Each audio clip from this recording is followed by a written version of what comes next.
This is a boosted board. This is a normal skateboard.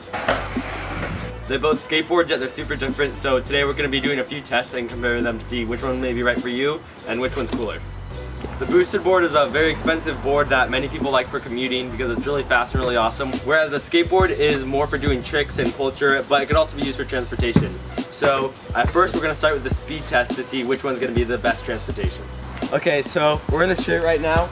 This crack right here is going to be the finish line, and I'm going to start a little while down the road, about 50 yards down, and we're going to time it and see how fast I can go there. So let's get this started. I got my stopwatch on, so I'm going to start it right when I start pushing. Ready, set, go.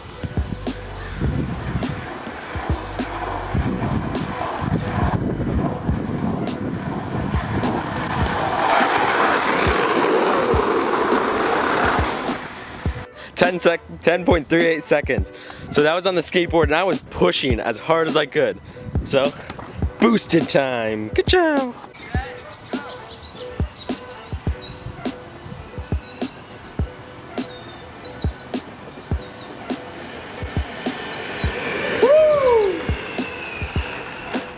Surprisingly, on the sprint test, 9.53, so it was only around a second slower. However, this is an older model boosted, it's been through a lot. So for the sprint test though, I don't know, the skateboard's competing, so let's do some more tests. Okay, so now we're gonna do the trick test. This board is made for tricks, whereas the boosted, I don't know, we'll see what we can pull off on it. So let's get started.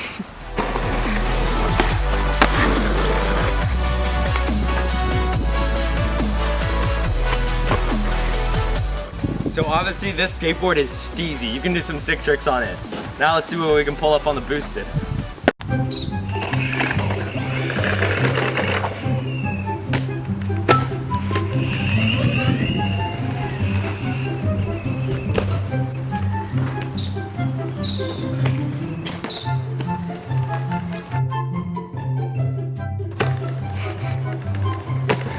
So the tricks on the boosted aren't the best, however, it's so fun to cruise around. Who needs to do tricks? Next test, the all-terrain test.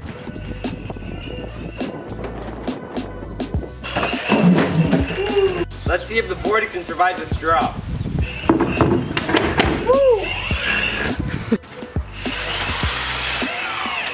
Yes! Now it's skateboard time.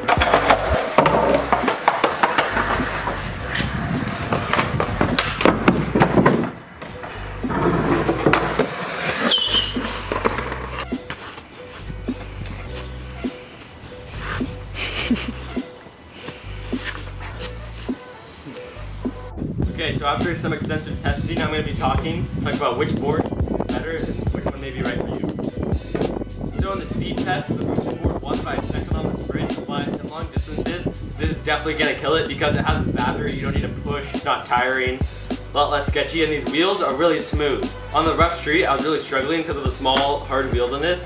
However, on this thing, they're really soft, making me go really fast. On the trick test, this definitely won. It was so sick. You can do tricks wherever you want with this. You can ollie up curbs, and if you want to have style, it's the ultimate way to go. It's just super cool being able to bust out some tricks. Whereas this thing, I mean, I can do some jumps on it. I don't know. For the all-terrain test, this thing definitely won. It could take rough streets. It actually took those drops pretty well, and it rode on grass, really bad dead grass. I'd say the only thing this might be better on is an urban street where you're going up curbs a lot. Whereas this, you could stay on the road, but if you want to get up curbs, it might be a little more of a struggle.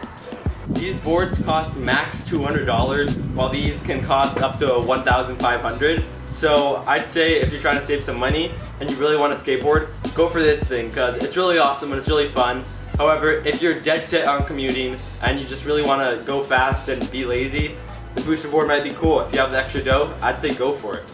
Personally, I'm a huge fan of this skateboard, and boosted boards I think are sick. However, I think most people in the skateboarding community will think sort of lower of them just because it's almost like cheating skateboarding. However, like I said before, it's great commuting, it's so fun. Some of the funnest things to do is like going to school on a boosted board. I could imagine going to work on a boosted board. It's also very eco-friendly, it's electric. They charge in less than an hour and you can go 7 miles and on other batteries 14 miles. This is good exercise, so hey, if you want exercise, maybe that's a cool way to go. You could always get a cruiser board, which is like a normal skateboard with bigger wheels. That way you can get rougher streets and stuff. Or you can get a longboard, which is just pretty much a booster board without an electric motor. You guys probably know what those are. So those are sort of in between things if you want something that has the best of both worlds. That was my review and sort of comparison of a normal board and a boosted board. If you had the choice, which one would you get and which one are you going to get? Leave that in the comments below and also answer the poll in the corner.